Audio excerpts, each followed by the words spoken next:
গোপালগঞ্জের কোটালীপাড়ায় আগুনে পুড়ে ভস্মীভূত হয়েছে একটি বসতবাড়ি। শুক্রবার সকাল ৮টায় উপজেলার কলাবাড়ি ইউনিয়নের ভাঙ্গারপাড় গ্রামে এ অগ্নিকাণ্ডের ঘটনা ঘটেছে। কোটালীপাড়া প্রতিনিধি জানান, ভাঙ্গারপাড় গ্রামের সাবেক ইউপি সদস্য মাধব চন্দ্র জানান, সকাল ৮টার দিকে তার বসতঘরে আগুন লাগে।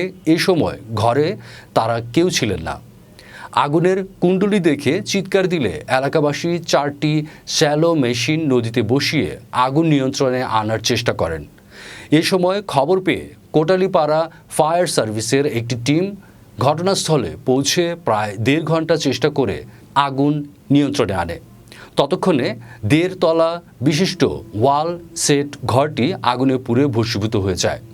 বাড়ির মালিক মাধব চন্দ্র জানান, তার ঘরে থাকা নগদ 8 লক্ষ টাকা ও স্বর্ণালংকার সহ সব মালামাল পুড়ে যায়। কোটালীপাড়া ফায়ার সার্ভিস জানায়, বৈদ্যুতিক শর্ট সার্কিট থেকে আগুনের সূত্রপাত হয়েছে।